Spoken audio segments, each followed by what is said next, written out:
Bonjour à toutes et à tous et bienvenue pour une nouvelle vidéo. Et ouais, 2 vidéos en l'espace d'une semaine, c'est absolument incroyable, fabuleux. D'ailleurs, merci pour la vidéo de la semaine dernière. Vous avez été nombreux à la liker, vous avez aimé la vidéo. D'ailleurs, je suppose que c'est avec les petits chats, donc du coup, je remets des petits chats dans la vidéo. Alors, est-ce que vous voulez en garder des mignons? Est-ce que vous en voulez des dégueulasses? Est-ce que vous voulez des petits chiens? N'hésitez pas à me le dire, je pense que c'est important pour mes vidéos, mon contenu. Donc aujourd'hui, on va parler surtout de l'Olympique Lyonnais, puisque je suis supporter de l'OL et on va parler de ce qui a changé à l'OL, de ce qui doit changer à l'OL et aussi on va en profiter pour revenir sur Lyon PSG. Alors je sais que le match était mercredi, mais le but c'est pas de débriefer totalement du match, c'est surtout de se servir de ce match pour voir des choses qui doivent changer. Alors la chose pour moi la plus importante qui a changé, c'est le cœur du jeu lyonnais. On l'avait vu avant, l'Olympique Lyonnais n'utilisait pas cette partie du terrain, le milieu, le cœur du jeu, parce que on n'y arrivait pas, donc du coup on jouait en U.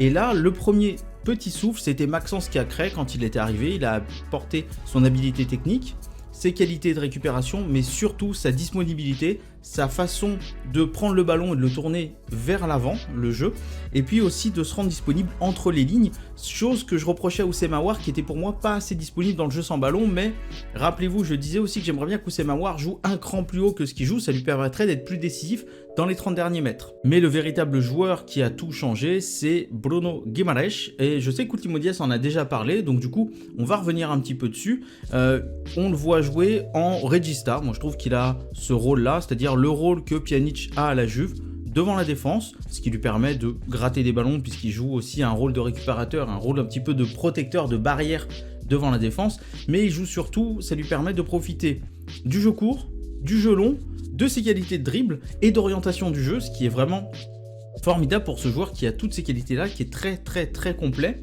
Et donc, on voit que ça a libéré de 1 Oussem Aouar qui peut jouer plus haut, qui peut être plus décisif dans les 30 derniers mètres, qui est rendu plus disponible par le fait que Guimaraes monopolise un petit peu plus le lancement de jeu, donc ça c'est top. Et ça a libéré aussi Lucas Touzard, parce que rappelez-vous, on en parlait aussi dans Parlons Foot, je disais que j'aimerais bien voir Lucas Touzard un peu plus comme un box-to-box, un peu plus comme un joueur qui monte, qui va jusque dans la surface adverse, qui participe un petit peu au jeu mais par un jeu de passe simple, et qui peut en même temps revenir et profiter de son énergie, de son dynamisme pour récupérer des ballons. Et bien c'est exactement ce qui se passe, c'est exactement ce qui s'est passé contre Paris avec des triangles de jeu avec Lucas Touzard et une présence dans la surface adverse et notamment un but face à la Juventus. Donc du coup on a retrouvé un cœur du jeu, ça monopolise les adversaires sur ces joueurs là, du coup ça libère nos ailiers et nos latéraux qui peuvent jouer. On peut alterner du jeu en triangle court avec par exemple du côté droit on avait Toko Ekambi, Touzard et Dubois, ou alors alterner du jeu long qui part de Guimaraes voire de Marcelo et qui va jusqu'à nos ailiers. Et ça permet d'étirer le bloc adverse et de revenir sur le jeu intérieur avec le triangle Touzard, Aouar, Guimaraes, donc de se libérer beaucoup de situations et d'essayer de trouver Moussa Dembélé, même si je l'avoue et on l'a encore vu dans le match face à Paris, c'est pas si simple de jouer avec Moussa Dembélé dans le rôle qu'on veut lui donner parce que il arrive à s'imposer physiquement en pivot, en remiseur, mais malheureusement techniquement il y a des défauts de contrôle de balle, il y a des défauts de passe. Et regardez les matchs par exemple, si vous regardez même Olivier Giroud dans ce rôle là, il n'a pas autant de déchets. Donc je ne sais pas s'il va arriver à travailler là-dessus, je ne sais pas si c'est finalement pas l'attaquant qui nous correspond ou s'il faut l'utiliser autrement, mais il va falloir voir ça et y remédier. Et attention, je n'ai pas dit que Dembélé n'était pas un très bon buteur et je ne l'ai pas comparé à Giroud au niveau de ses qualités de finisseur, au niveau de ses qualités de dribbleur, au niveau de sa vitesse. Non, c'est juste sur ses prises d'opposition et en tout cas ses contrôles de balle et ses passes qu'il a quand il est en pivot, quand il est en contact avec le défenseur adverse. Et oui, il y a des joueurs qui sont plus forts encore qu'Olivier Giroud là-dessus, et même en attaquant français, notamment Karim Benzema. Mais je cite Giroud parce que pour vous montrer un petit peu que Dembélé a beaucoup à progresser là-dessus. Autre chose qui a progressé à l'OL, c'est le bloc qui s'adapte plus, le bloc défensif. On l'a vraiment vu contre le PSG, on l'avait un petit peu vu contre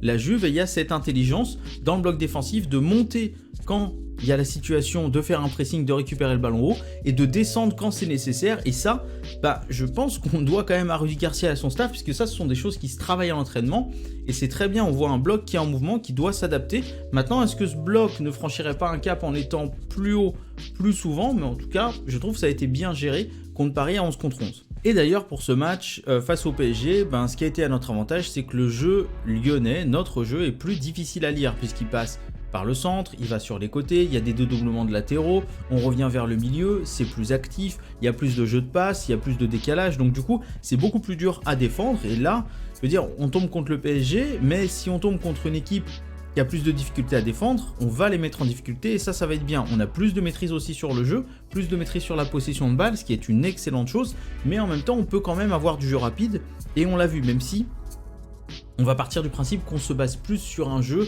maîtrisé, rapide au niveau des passes, on n'est pas obligé d'avoir un tempo lent, mais pas forcément de contre. Maintenant, pour revenir sur les latéraux, il y a un petit truc qui me gêne, c'est que l'année dernière, il y avait Ferland Mendy, on a un latéral qui s'appelle Raphaël, qui est capable de faire ce que je dis, et j'ai trouvé que ça manquait, notamment du côté de Léo Dubois, mais ça manque aussi du côté de Marsal, c'est que les centres sont souvent, au lieu de partir et d'être avec l'ailier et d'aller jusqu'à la ligne de corner, la ligne de fond donc, et de faire des centres en retrait, ce qui serait plus profitable pour les joueurs qui sont dans la surface, que à part Moussa Dembélé, je vois pas qui va mettre une tête, hein, Terrier, Aouar, pourquoi pas Touzard, mais ça devient plus compliqué. Mais on l'a vu, quand les centres sont à hauteur de pied, eh bien il y a le but de Touzard face à la Juve, il y a l'occasion de Martin Terrier et le but de Martin Terrier ici face au PSG, enfin on l'a vu, c'est profitable. Et ça, Léo Dubois, il a beaucoup de mal à le faire, c'est dommageable. Donc ça manque des latéraux qui peuvent aller plus loin, plus en profondeur. Ça, on l'a vu que c'est un point faible. Pour ce Lyon PSG, on va parler bien entendu du coaching. Et ce coaching, on va en parler particulièrement par rapport au carton rouge. Alors je suis désolé, j'ai pris des notes, mais en gros, ce qui se passe au carton rouge, c'est que Raphaël entre à la place de Dembélé. Donc ok, on garde une défense à 4, il n'y a pas de souci là-dessus, mais il y a une anticipation à avoir sur ce genre de situation. Alors je dis pas on peut anticiper un carton rouge, mais tu sais que Marsal a un carton jaune. Tu sais qu'il prend régulièrement des cartons rouges. Tu sais qu'il fait des dingueries, hein, ça arrive.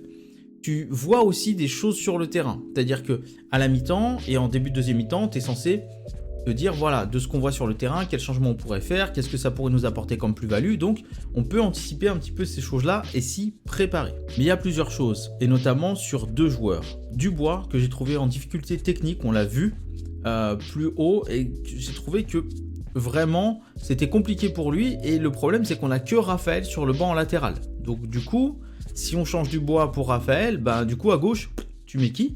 Il n'y a personne. Et Guimarães, que depuis au moment du carton rouge, donc 65e minute, ça fait 15 bonnes minutes qu'il est fatigué et qu'il est moins lucide. J'ai vu des commentaires sur Twitter en parler du fait qu'on voit qu'il commence à rater des passes, on voit qu'il est moins lucide et qu'il est fatigué. Donc de là, il y a plusieurs choix qui s'offrent à Rudy Garcia et à son staff. Alors j'en ai mis 3. Mais je pense que vous pouvez en mettre beaucoup plus.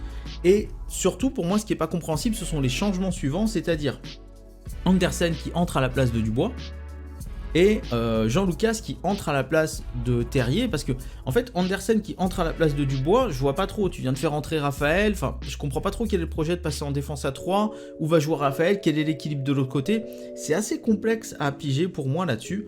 Donc, du coup, je vous propose un 3-4-2 par exemple, avec Andersen qui entre tout de suite à la place du Dubois. Donc Marsal sort pour carton rouge, Andersen à la place de Dubois, défense à 3 centraux, les 4 qui sont devant, et ensuite par exemple Traoré qui peut remplacer Guimarães en même temps. Donc du coup on a la défense à 3, on a Toko Ekambi et Dembélé qui sont devant, et puis on a notre milieu à 4 avec Aouar, Touzard, Bertrand Traoré et Martin Terrier. On va demander à Traoré et Terrier de faire des efforts supplémentaires défensivement. Un 4-4-1 qui demande juste le changement de Guimarães par Raphaël. Donc du coup on enlève Guimarães du milieu de terrain, on met Raphaël, on passe une défense à 4, un milieu à 4 avec Terrier, Toko Ekambi sur les côtés, Aouar, Touzard au milieu et un devant. Et puis ensuite rien n'empêche d'ajouter Gouiri, Traoré, enfin qui vous voulez, Kakeray, pour remettre au milieu du terrain, si vous voulez plus de contrôle par exemple à la place de Touzard, mais tout en récupérant des ballons. Et puis un 5-3-1 avec Raphaël qui remplace Guimarães, Andersen qui remplace Dembélé, et puis donc on a un milieu à 3 qui est Touzard, Aouar, Terrier. Donc je pense Touzard et Aouar et Terrier en pointe haute, et nos 3 centraux et nos 2 latéraux qui sont Raphaël et Léo Dubois. Et puis devant Toko Ekambi, c'est une possibilité. Pourquoi Toko Ekambi devant? Parce que je pense qu'il va se projeter avec plus de vitesse à l'avant, et rien n'empêche ensuite de faire entrer Amine Gouiri pour ça. Cependant, sur ces situations, je dis pas que j'ai la science infuse, je propose des choix, ils sont expliqués, ils ont des objectifs, ils sont bons ou pas bons, mais ils sont là. Ce que je veux dire, c'est que quels sont les objectifs des choix de Garcia après l'entrée? Enfin, je veux dire, l'entrée d'Henderson, je ne la comprends pas, enfin, je ne comprends pas ces choix-là au niveau cohésion. Et c'est là où je pense qu'il doit y avoir du changement à l'Olympique Lyonnais, entre autres, c'est sur le banc, le staff. le coach, parce que au niveau du coaching en match, je trouve qu'il y a des manques. Alors la mise en place était bonne, je pense que le jeu est travaillé quand même, parce qu'on le voit au niveau du bloc, mais malheureusement, ça manque encore d'aller plus loin, ça manque de réactivité pendant les matchs au niveau du coaching, ça manque de modification et de bonification surtout de ce groupe, et surtout de voir si dans une situation de 10 contre 11 à 1-2, eh bien on peut pas essayer de bonifier ça et de faire en sorte de continuer quand même à essayer de mettre en difficulté le PSG, même si c'est difficile puisque tu offres des espaces à Mbappé qui en demande pas tant et qui est explosif et qui va se faire un régal de prendre ces espaces-là. Mais bon, après, je trouve que c'est quand même une mise en difficulté de l'Olympique Lyonnais. Et ensuite, on verra pour le mercato d'été, mais défensivement, il va falloir songer. Alors, en défense centrale, on verra où on est au Marsolais. Je jette pas encore la pierre à Andersen. Denayer a montré de meilleures choses que ce qu'il a pu montrer quelquefois en fuyant un petit peu le 1 contre 1 ou le fait de monter sur le joueur, mais faudrait voir au niveau défense centrale, mais c'est surtout les latéraux. Je trouve qu'il y a des gros manques. Je trouve que nos latéraux, en dehors de Raphaël, pour moi, ne vont pas assez loin dans leurs intentions de monter et de centrer. Je trouve qu'ils ne sont pas assez dangereux là-dessus. Donc voilà, et après, pour l'année prochaine, en tout cas quand ils reviendront, si tu arrives à garder les joueurs que tu peux, une équipe avec du Guimarães, avec du Aouar, avec du Caqueret, parce que oui, on peut mettre Reine Adélaïde au milieu, mais pourquoi pas mettre Caqueret dans le cœur du jeu, Reine Adélaïde et Memphis sur les côtés, sachant que je veux pas des purs ailiers, c'est-à-dire que vu qu'on a un jeu en triangle, Reine Adélaïde va beaucoup participer au jeu et tu peux avoir des dédoublements extérieurs, du coup de Maxence Caqueret, ou de l'autre côté des dédoublements extérieurs de Aouar avec un Memphis qui entre, enfin voilà. Et Dembélé en pointe, faut voir. En tout cas, c'est surtout sur les latéraux, moi, que je me concentrerai parce que je trouve qu'il y a un très gros manque à l'Olympique Lyonnais. Ils vont pas assez loin dans leurs intentions. Ils sont friables au niveau défensif. On le voit avec Marsal. Dubois n'est pas irréprochable tout le temps là-dessus. Donc du coup, moi, c'est Raphaël en qui j'ai le plus confiance et c'est dommage qu'on ne l'ait pas vu titulaire, par exemple, face au PSG. En tout cas, voilà. Voilà mon petit point Olympique Lyonnais. Par rapport au match, par rapport à ce qui a changé, ce qui doit changer. N'hésitez pas à mettre ce que vous en pensez dans les commentaires et surtout pour vous, qu'est-ce qui a changé, qu'est-ce qui vous fait du bien, parce que moi ça me fait extrêmement plaisir de voir jouer l'Olympique Lyonnais comme ça. Si vous en foutez, bah tant pis, vous en foutez, hein, n'écrivez rien, voilà. Et puis en tout cas, je vous remercie vraiment parce qu'on approche petit à petit des 1800 abonnés, donc n'hésitez pas à partager la vidéo hein, pour qu'elle soit vue un maximum possible, et puis à vous abonner, qu'on soit de plus en plus nombreux et que mon foot à moi soit encore plus notre foot à nous.